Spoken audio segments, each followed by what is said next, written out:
And I guess I've always been a rule breaker in that sense, where I feel like I do what I feel. I don't do what you say I should do or what you think I should do.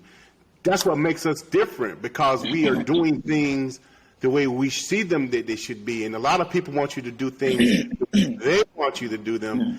And if I had done that, I would have never won.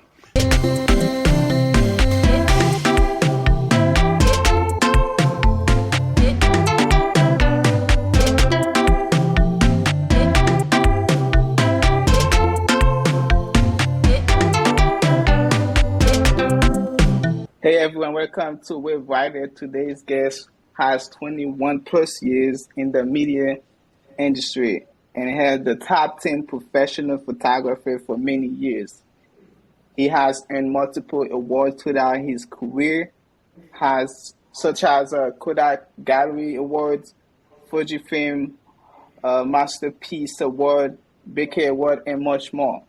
This man mastered his craft for the past 2 decades before the digital camera exists.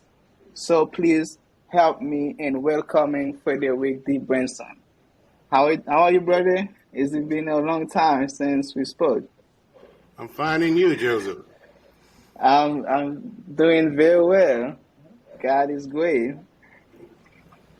Yes, he is. Okay. So how's everything, the business, and how you handle, your pressure? Well, I guess the question is how I handle the pressures of business. I guess I would handle it as well as I can when it comes to business matters.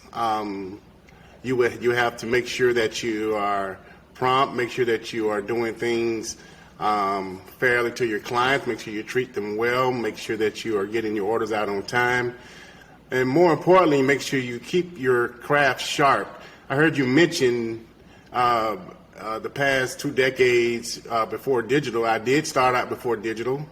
I did start doing film camera. I did start doing that. Also, then we transitioned to digital many years ago. So we've been on the digital journey for a long time. Right. So, before I get into deep with all the details about your life, but tell me a little bit, how did you start with the photography? Why you chose photography to create, your life journey as a, entrepreneur? Well, I would like to say that the photography journey chose me. Ever since I was a kid, I used to love to draw. I draw, raccoons, muscle men, muscle cars, hair, you name it, animals. And then that's when I was a kid. But then I went off and, started playing football like everybody else and started doing things, that all the other fellows were doing, but I really had a love for art all that time. And it's a little bit of a long story, but my daddy was a photographer, but he didn't know it, because everywhere we went, he took pictures on vacations. He had a big photo album. And the short version is we moved to another city, Fort Pierce, Florida, and basically all of our photographs got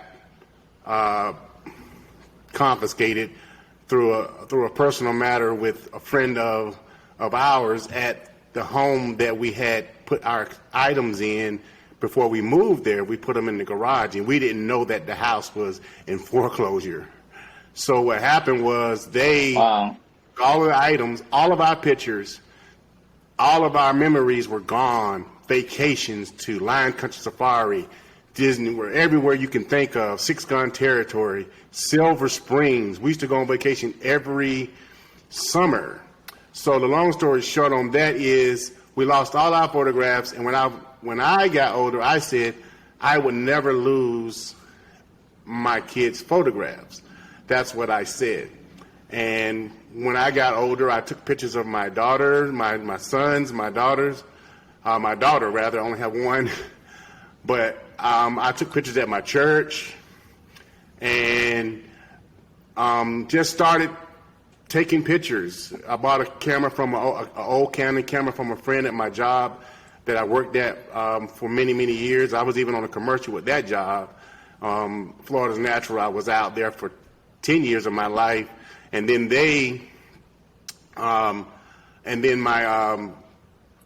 my sons were born, and I was taking pictures of them, and I saved all the items. And I used to put the pictures up and do little stuff with them and be on my Windows computer. You know, when we had AOL, you got mail. So I remember that. And then my daughter was born in 2000, and then we had, man, it's in my bio, but I'm just going to go ahead and tell it because it's worth telling. And all of my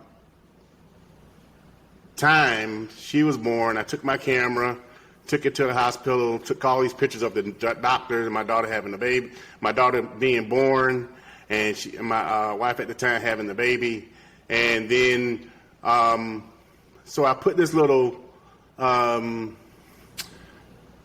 it was like a collage. It's like a chick hatchling, and it had girl on it. But if you go to all the other doors, every door had a blue standard boy, a pink girl. They stuck on the door to let you know there was a boy in that room or a girl in that room.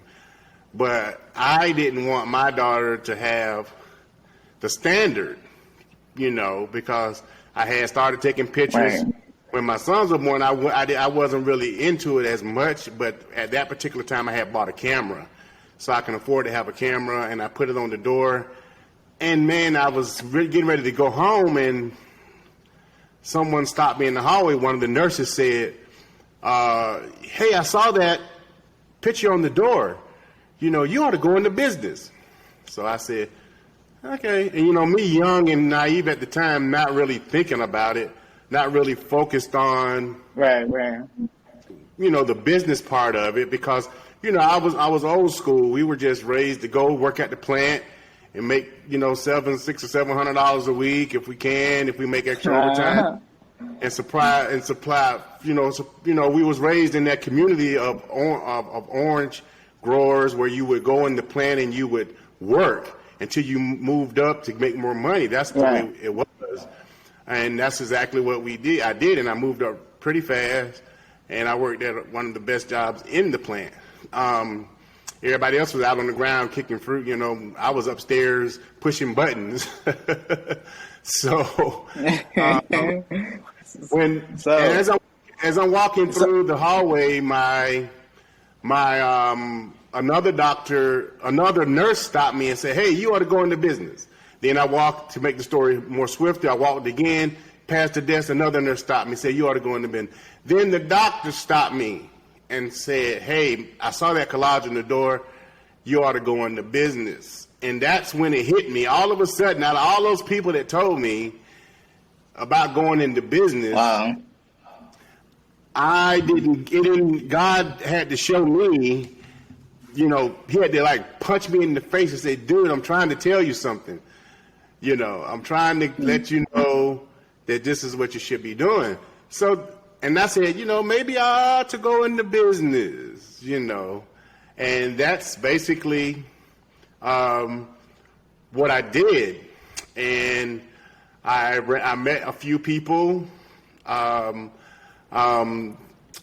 Reggie Owens was my mentor at who I met at several weddings. I was doing video at the time, and I was doing weddings, and we got hired for a wedding together, but the mother didn't tell him, the daughter didn't tell him that I was hired, and the mother didn't tell me that he was hired. So we both end up at the same wedding at the same time.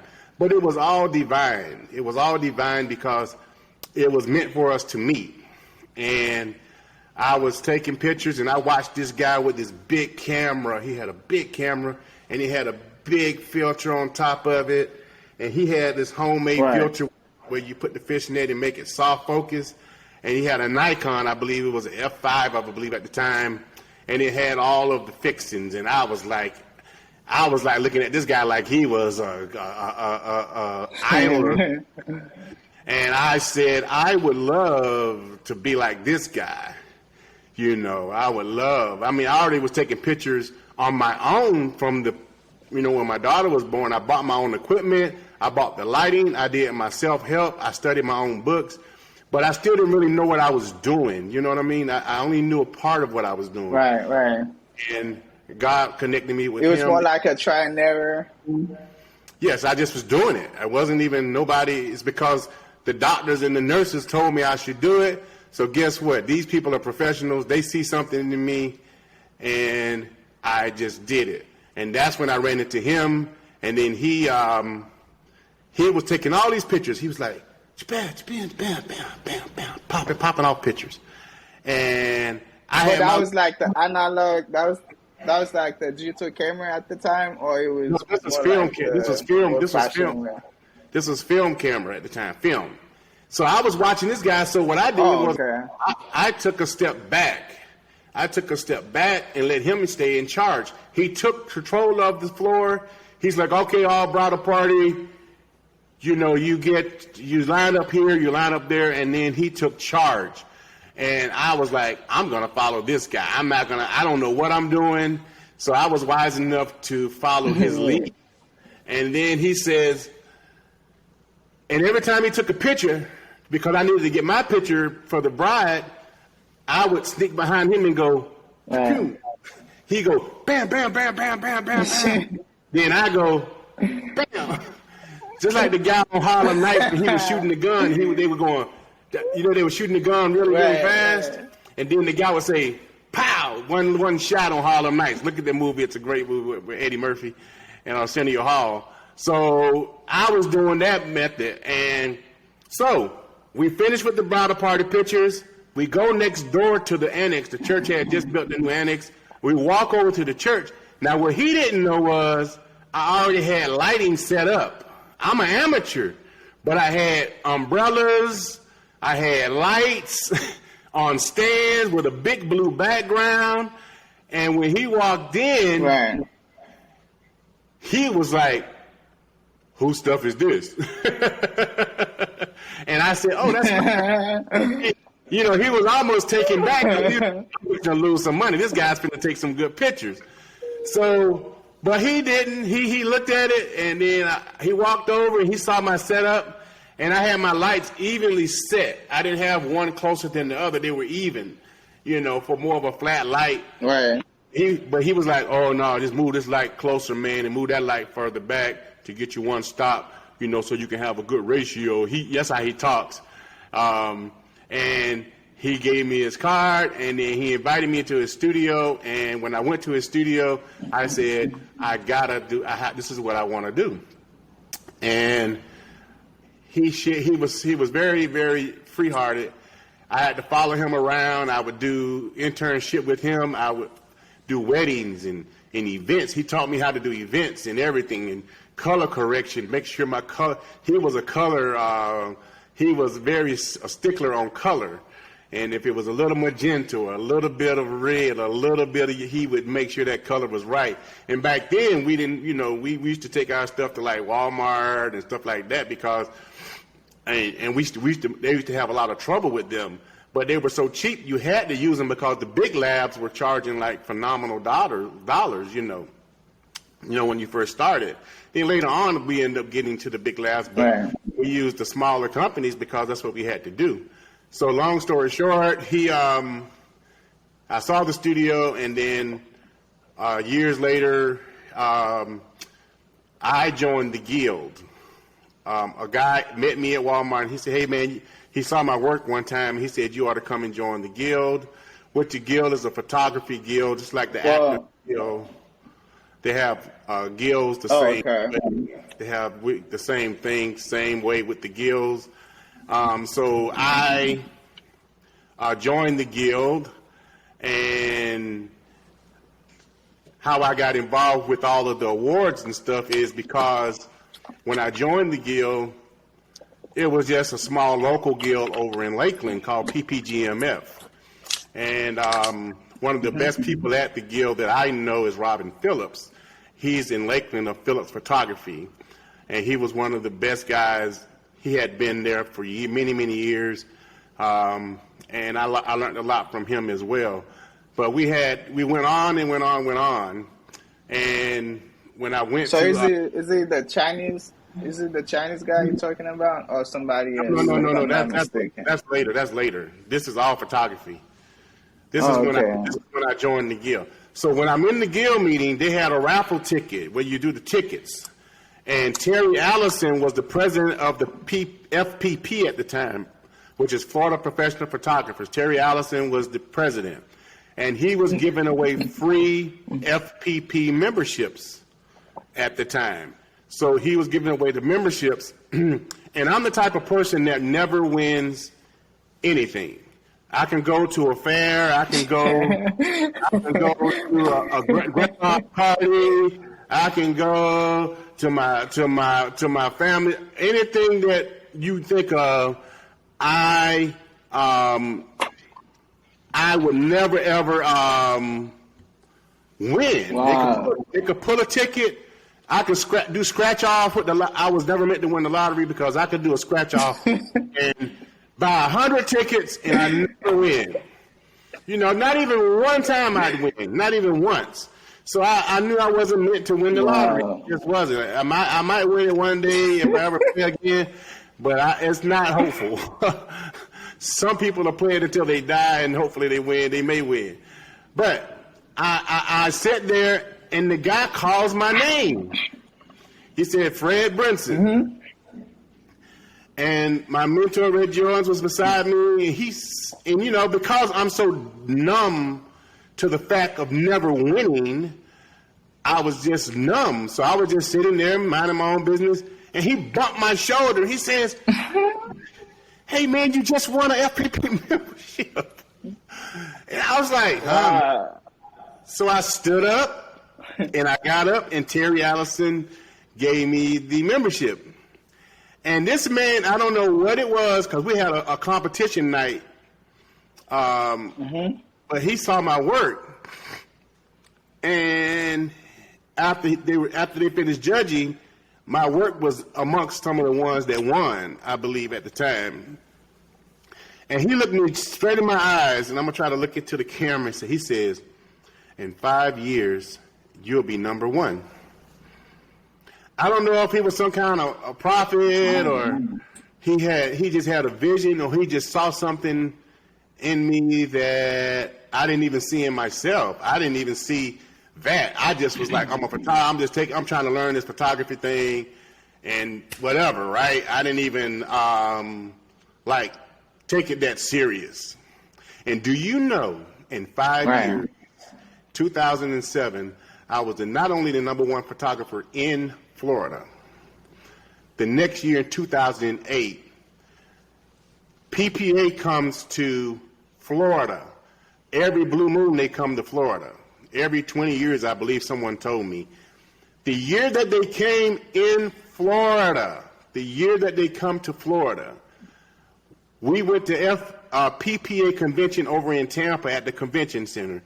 That very year, I was walking around as the number one photographer in Florida with hundreds of photographers representing Florida. And it didn't dawn on me until like later on that I was that I was like really number one walking around with all of these photographers. But you know what? I didn't walk around bumping guys and go, hey, I'm number one. Bumping guys. I just let the other guys speak. I didn't try to stick my chest out or anything like that, but because it never really dawned on me the magnitude of that. When you got thousands of people that are part of this, this association, and then you have people that are part of the local guilds and that make up the bigger guilds, and then you got the PPA, and then you got the WPPI, and then you got the CEPAs, and all of these different things. And in the story, people can read about how I won the awards, because that's a whole nother hour story about how I won them. But I did score 2 perfect scores of 100 in the same competition, which had never been done in the 70-year history of that particular association. I was the first one to ever do it. Did Now, you say after 70? Did you say 70 years? Did you say 70 Yes. years? 70, 70, Wow. 70. So my point I'm making is God had it was special for me because I worked so hard to perfect my craft. I was judges. I hear people all the time, you know, being a younger generation, I tell people all the time, if you say you're the best, everybody else in the world says they're the best, then two boxers say, hey, I'm the best. Guess what boxers do? They get in the ring, right? And they box it out to see who's the best, right? The left hook, the right hook, the uppercut, whoever wins. So I tell the younger generation and people that are in photography who are taking it and they're making money and that's fine. Well, get in the ring and box it out. Right. You know. So let me ask you a question. This question. So what is what has been your most what has been your most satisfying moment in the business, like doing the photography? Oh. Well, when I won, let me put it like this. This is a story, I got to tell it because this is like the most satisfying moment, is when I worked so hard, when I went to competition the first time and all my stuff bombed except for one print.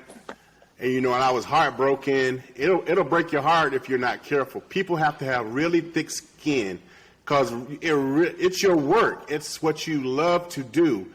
It's what you care about. And if someone just, like, you ever seen the guy on American Idol, Simon, and he just cuts into their throats and he's right most of the time. And it's constructive criticism. But that really hurt to have, like, all your stuff just like bomb out except for like one print when you're in the competitions. And the week prior to me winning all the awards, the reason this is so special is because that week I had problems with one of my PC computers, and it just went out on me. And it was a good computer the week before competition. And I was young and not that good at keeping up with the competition schedule, per se.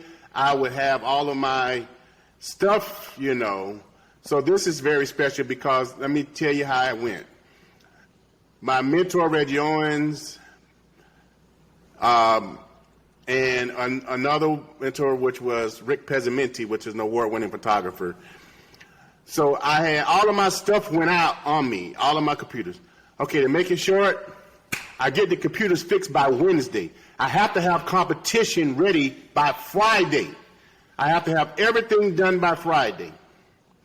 I get the stuff printed, laminated. By then, we didn't do digital. It was all laminated. We laminated it at Staples and get it all laminated and shiny and beautiful for competition. And we can enter 12 prints. So I took those prints on Thursday night, I believe. Thursday night, I took them to Rick Pezzamenti's office at his studio, which was an old bank at the time. It was an old bank. And I laid them all on the floor. I put all of the prints on the floor, and I told him to pick the best 6. Now, I did not tell him which 6 that I picked. I let him choose them. And guess what he did? He picked the exact 6 that I picked without me telling him. That's crazy. 6. Like, it just... Yeah, that's weird. I would say that you have the eye where people can see the exact same thing that you're probably like gonna see. For instance, you can actually know what someone might need, so you don't have to ask too many questions about someone's perspective, but you already have it. You got it. So basically, you can reach out people feelings. So now I took those to Rick, right? And Right. I drove to my mentor, my other mentor, Reggie Owens' home. I went to his home, went to the house late at night. He let me come that time of night because I was under distress. I needed to get this done. And I put all the prints on the floor like I did with the other photographer, with Rick. Put them on the floor, told him the exact same thing I told Rick. Did not tell him what Rick picked, did not tell him what I picked, and he picked the exact 6 that me and Rick picked. Now, what does that tell you? Because I had what they call, it was a system of trust, and I trusted those people. The other 2 photographers that I trusted lived too far away, so there were, which were always, we would do the inner guild, which was Michael Landis at the time, and Robin Phillips. We had those guys who were amazing photographers, and they would judge our stuff, tell us what we should enter. But because I was in all this constraint, and I would always trust these guys, they picked the exact same 6 that I picked. I put those 6 in the competition. Nancy Bell Hamilton at the time, who was the most amazing competition manager, she was tough, but she was fair. She allowed me to come in. God rest her soul. She allowed me to come in, and I let her know what happened, and she said, okay, and I beat the deadline. They had the deadline, but she allowed me to come in the hotel, man, like at 12 o'clock at night. I hated to disturb her, but she understood the pressure and all of what you go through in order to make it happen when it comes to competition, the passion, the studying, the printing, everything that goes involved with that. So what makes it so special is the next morning for competition, which was that I think that Saturday, I had to, in order to beat the deadline, I had to drop them off that night, and I had to spend the night at the hotel that night. And I didn't drive back home because I was too tired, because I was just too tired. So I go in the competition room where my stuff is being judged. As soon as I walk through the door, guess what print is popped up?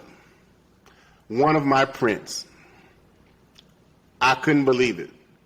And they were having a discussion about taking it to a 100.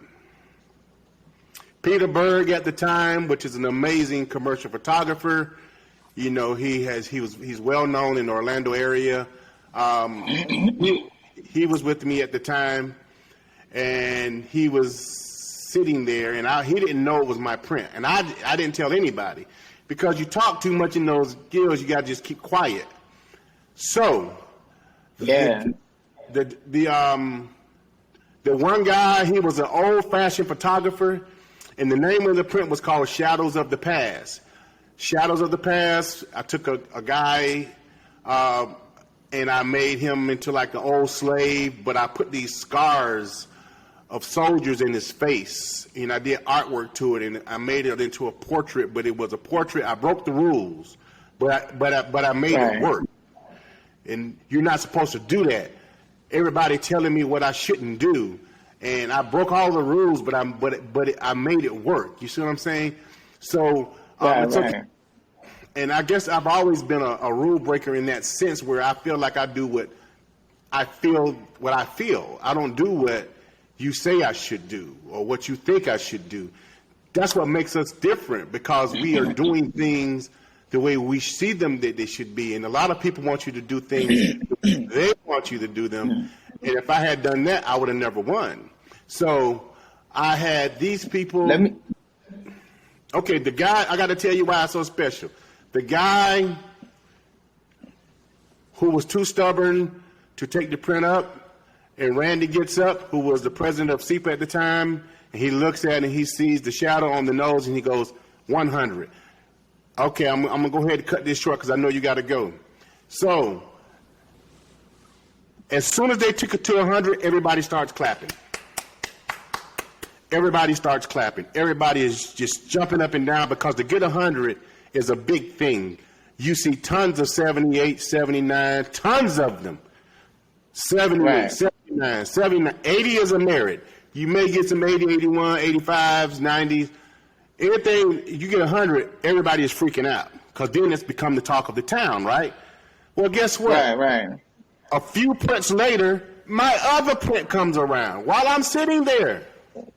Wow, that's amazing. In living color, while I'm sitting there, the print comes around, and immediately all the judges hit 100. No talking, no arguing, no discussion, Sure. no fighting, no nothing. And I thought that I would be very happy. Peter grabbed me. We went outside, and Peter, I didn't let the judges see it, but me and Peter walk outside. Very calmly, very slowly, and quietly. Nobody knew it was my print. We get outside, and I'm not lying. I almost fainted. Oh my. My knees. Right. You ever get on a ride? You ever get on a ride, and then you go really Yeah. high, and you drop down, and your knees kind of weak? And then it loses your consciousness. No, my knees got weak. I got weak in the knees because I was so nervous about that. And I knew what that meant. That meant that no one really was going to beat me. You know, that's the only way you're going to beat me is if I bomb out on the rest of the prints. And that didn't happen. All of my prints that year, except for one print where I went way out in the water and put this girl up on the cliff, it only got like a 79, but the rest of them got high scores. So, and at that time, all of my subjects were African American people, black people. All of them were black. Wow. So let me ask you another question to go further with the, with the shows. What is something that people seem to misunderstand about you? Oh, like when it comes to what, photography? More like in a personal level.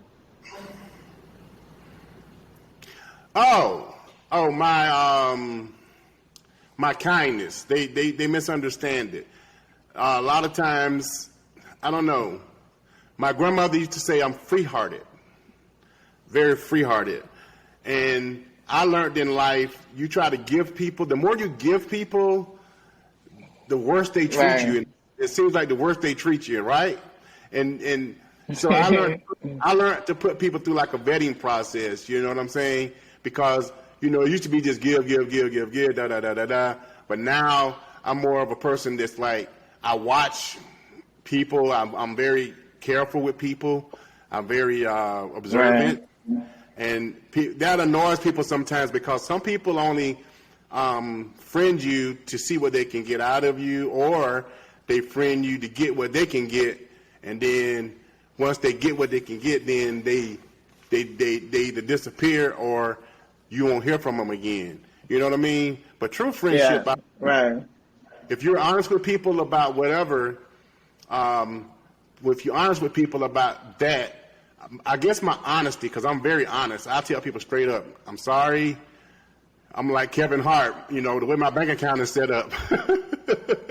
You know what I'm saying? So what's keep you motivated? Like what motivates you the most? Oh man, all of the great and wonderful art that I see in the world. I'm never happy.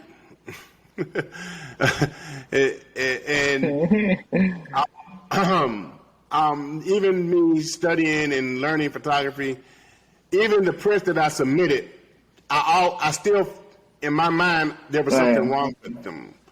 I had to fix everything. I'm meticulous, and I every little thing that I think a judge can think of, I fix it. And that's my drive. I'm detailed. When people come to the studio, they're always shocked because I'm a country man. They say country man, country boy, whatever. But I'm more of a out on the woods with my daddy shooting the gun and hanging out in the boat versus this photographer, suave. When people come to the studio, they see a modern studio, which nobody has in the area, like our studio. I know all the photographers. I know all of them. Most of them work from home. Most of them work from their house. Right. I didn't want that for me. I wanted to be where families can come without a problem. I don't want to have to go to a family's backyard. It is cool if you want to go to a person's backyard and take a picture and all of that, out in the elements. That's nice. If they want me to come and do that, I'll do that. But I wanted to have a nice place for families to come and enjoy and get some nice studio portraits without all of the elements. So I know you've been in business for a very long time. COVID hit, a lot of downside, a lot of people, got out of business, and I know also it's hard to stay in business for so many years. Usually, I would say almost 98% of business went out for the first three years. So they went out of business. So basically, my question for you now, so could you tell me exactly, how do you build a successful customer base, basically that can keep coming every single month, year, or to keep you stay in business? Well, the main thing is I tell people is making sure that you have the craft, the work. Because if you don't have the work, if you don't study your craft, if you don't love it, people are going to know. Sooner or later, they're going to pick you apart. And there are some customers who don't care about all of that. They want, they want it to be from a phone, or they want it to be from, I call it, and I don't want to be condescending, but a lower grade photographer who they want to give them all the pictures and all that type of stuff. But I learned to keep the line tight and don't worry about what everybody else is doing, because if you worry about what everybody else is doing, then you forget about who you are. So I learned that when people come to my studio, they are very, very, very impressed. Usually they are happy with what we're doing for them because it's different. We're not just trying to sell them a quick email or a quick CD. We want to sell people art. We want to sell them something that they can enjoy for years to come. Not something that they just flip through on their phone and share with their friends on Instagram and Facebook and all of these social platforms. And that's all nice to market if they're going to put your name out there. But most people, if you're honest about it, they don't tag their photographer. They don't even tag who he is. Really, most photographers are the least respected out of all of the services that you could commit for people. They don't even tag you. So what you have to do is you have to brand yourself. You have to brand yourself. It's right. Do you think it's easy right now to start a photography business, or it was more like comfortable back then? No, I think you can do it, but the thing is you have to have a name. My name, even though, I'm kind of very quiet and reserved. People always trying to figure out what's going on with me, But I do know this much. Anybody can make it in the business if you do the right things, if you're putting out the work. If you're just putting out trash or just putting out stuff that's... What about all these, quality camera on your phone? People believe that, okay, they can do it themselves. So do you think that's Sure, people do that. iPhone has fooled people with this, and they put the billboards. What they don't tell people is they take these images, and then they put them through an algorithm or software to what they call blow it up and enhance it to make it that big on a billboard. That's what they don't. But if you match those against any portrait from say for instance, Nikon D800 or the Z9, match them against any full frame camera, and you'd be surprised side by side the comparison. You wouldn't even compare the two. The phones are built to look great on the phone. They look sharp, crisp, but as soon as you put them in another format, say for instance, to get it printed, you're going to have another story. That's what I tell people. The pixels are the pixels, and that's what you have to deal with. The sensor size is the sensor size. So, and they've done an amazing job. I have a camera. I have the 22 or something like that, and it's like amazing. It shoots panoramics. It does everything. You know, for vacation photography, yeah. And then you got some guys out there that's using iPhones and stuff like that in the whole natural light world who think they can make a living, and it's a guy that does that. It's a guy that's successful, but it's not that many of them. is the point. So just because one guy, okay, he broke the barrier, and you know, that's not the norm in our photography business. And these guys who are great marketers, who learn how to use the marketing techniques and whatever, and using phones, that's cool. But when you have someone like that come in your studio and say, oh, I can do it myself, they're not my client. You have to know who your client is. And I will never be able to convince them no matter what I do. I can't convince them. I can't show them. I can show them 1,000,001 pictures, and they'll find 1,000,002 reasons not to use me. So once you know who your client base is, then you'll be able to stay successful. And don't listen to the hype. Everybody, why aren't you posting all the time? Why aren't you always? Because I'm busy making money. You understand? Speaking of money, how many hours do you work on a day on the average? Well, I'm inside of a mall, so guess what? I'm here like majority of the time. So from 11, the studio hours are 11 to 7, so I'm basically from 11 to 7, maybe 7, 8 hours a day, and that's it. Now, after studio hours, then that's when I'm working like extra hours to do studio work, like editing, video, especially video editing takes a long time. It's a very tedious process, even more so than photography. And I'm just now, I got back on my video journey back in 2015, 16, I believe. And now I am, 5, 6 years later, I am getting into the mode of creating films and being able to grade them properly, learning how to properly use my LUTs and all of my color grading tools. Because I told myself I'm going, just like I did in photography, I'm going to do the same thing in filmmaking. I'm going to take all of my knowledge and I'm going to take it and I'm going to learn this from all the people that I can. And I'm going to put these fingerprints on my films like I did on my portraits, because these guys that I'm learning from, whether it's internet, whether it's YouTube, whether it's, through Zoom or whatever it may be, it's just going to be fingerprints on my film, because I'm learning from them all. Right. And their fingerprints are all over it, even though they won't be able to. They'll be like, oh, man. And I'll be like, oh, I learned that from this guy. I learned that from that guy. I learned that from that guy. So I'm always continually learning and improving.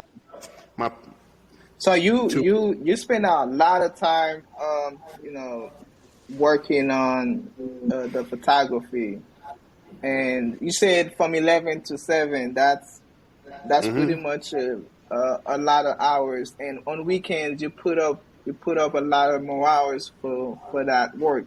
How do you manage your time? Do you take vacation? You go somewhere, like spend some time, say, okay, this is not work, this is your time, or family time, or something like that? Oh, yeah. A lot of times, like, for instance, my time usually comes around like the holiday season. Like we went for dinner for Christmas dinner and stuff like that. That's the type of celebrating that I do. And then I get to go out, and have fun. I go to the Millennium Mall. We have dinner there. You know, I have friends that I share time with when I go out to have dinner. So yeah, I do get out. I don't do planes, so don't ask me to fly, Joseph, because I'm not flying. You try to get me to and you try to get me to fly. I'm not flying. I'm too afraid to get on the plane. There's something about me I got to conquer. I may conquer it before I leave this world, but I'm not getting on a plane no time soon. I might get on the ship, but the ship made me sick when I got on last time. It really made me sick. I'm very. The plane is not private. Nobody likes to fly unless it's just necessary to do it because it's like time consuming. Instead of travel a very long hours of time, so you rather taking the plane, which is I understand. Some people have fear of doing the certain things. Me, I don't like flying. I just did it because that's the only way for me to get where I want to be. So going forward.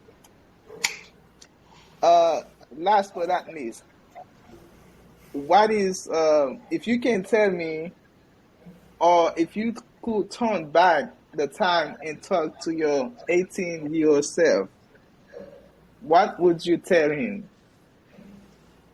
Oh man, I would say, hey man, go to film school, go to photography school. Don't go to that plant, waste 10 years of your life. Because you could. I know. But, I'm pretty sure. No, I'm pretty sure. I would tell him to invest all of his money he can into photography and film. Every dime that he makes, save up for that. And then, now things are cheaper. We can get high-grade film cameras at a lower rate than we could back then. So it was a lot tougher back then to get in the door than it is now. I will say that. So, but everything happened for a reason, and it happened the way it happened. But if I could turn those wheels back, I would soak all of my time into my photography. I would soak all of my time into my filmmaking, and every inch of my soul would go into that. I would.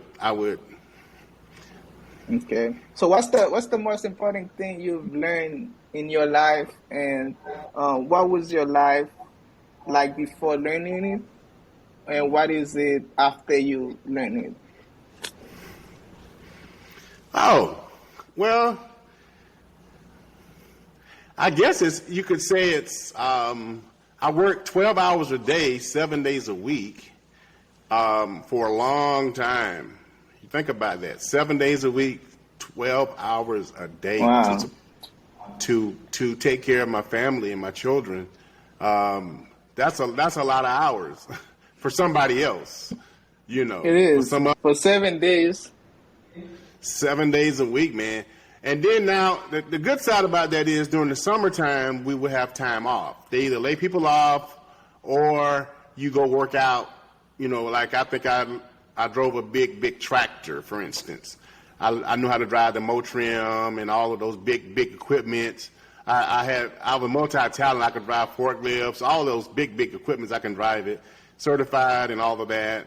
But I that was the good side. But when the season was running, when you start the season up, which we all got excited when the season start, that's when you work those 7 days a week, and they don't stop, man. They don't play. They run that through, and they got 1,000,000-gallon tanks. 12 hours a day. Not one, multiple 1,000,000-gallon tanks that you pump this juice into, man. It's unbelievable. Yeah, and then after, I have freedom. I have the freedom to open up and close. If I want to be here every day, and I gotta be at the studio. But if I want to take a day off, I'm gonna take a day off.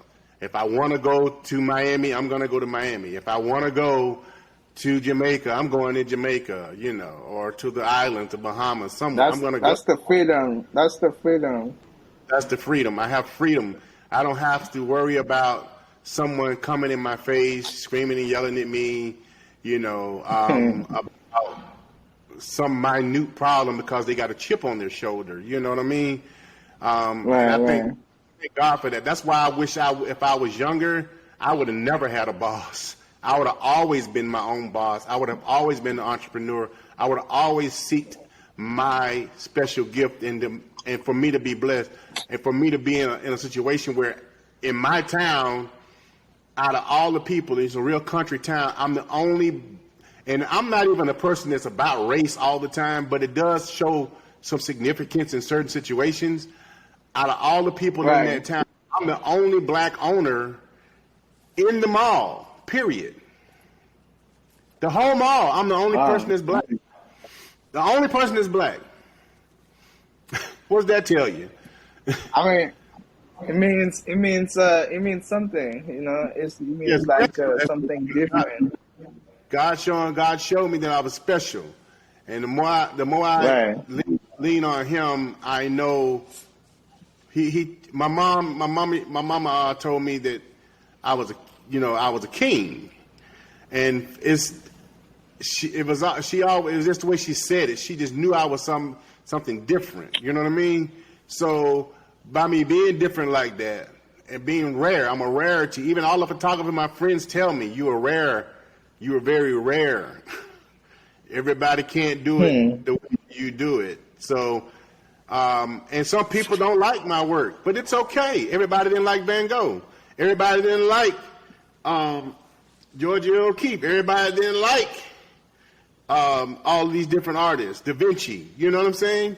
So everybody didn't like Rembrandt, but he still had his style. So I tell people, some people will say, oh, this and that, and they'll find every excuse in the world. And I don't even let it bother me because I know that I stand on what I do, and I have people that pay me for what they want. You may not want that, but they wanted it, you know. And that's the difference between me and like a lot of other people, because I learned to be confident and not be shy about what you're producing for the client. Right. So it was an amazing time talking to you, Mr. Brinson, and I love all the story. It's good to learn from the most talented people in the world. Have you as a mentor, it was amazing. I've learned a lot. Mostly in the business field. And if somebody wanna find you, where they can look for you? Oh, just brinsonstudios.com. That's my website. And Brinson Studios on all platforms. I'm Brinson Studios. BrinsonStudios.com is my website. Instagram is the same. Facebook is the same. Twitter, all of those are on the Brinson Studios. And my Facebook is the same. It's under Brinson Studios. And we also have a film company called Cinelux Films, and that's on Facebook and Instagram, CineluxFilms.com. That's the other film company. That's the film company side of it. Because we're getting ready to make like real movies, man. We've been working hard, man. And I can't wait when you come back down and I can show you some of the new techniques that I've learned. I'm super excited about that. And it took me some time. Me and used to always go through it about what program to use. Remember I was using Vegas. That's for sure. Yeah, it's been the whole conversation. It took you a while to start. You was like, no, use Premiere. Use Premiere. And I was like, I don't want to use no Premiere. That's crap. But I learned that. How'd I put it? I learned to be humble, even though I might fight and fuss, or I'll make I have to find my way. You know what I mean? It's like I have to find my way. Someone can tell me 20 things, but I have to find my own way. But once I find it, I'm like, okay, the guy was right. So anytime you tell me something, I listen. I like, all right, man, let's go. So it's not only been how would I say it? My mentor tells me now that I mentor him. You see? So you not only should have a mentor, but your mentee should be able to help you too. You understand? Right, So right. It's a it's it's a not just one. shared ideas. It's just not one-sided. So, over the years, you've taught me a lot too. A lot of little things. That little bastard was right. So, any last word before we wrap it up? No, I just want to encourage all newcomers and photographers, entrepreneurs, don't ever give up. Stay the course. No matter what people are saying, what's going on around you, people are coming to your studio and your space to try to downplay it and don't make it as important as where they've been and all of that. Stay the course. Don't worry about that. Don't worry about all of that high hoopla and that talking people do. Stay the course. And when your client, what matters is that your client loves it.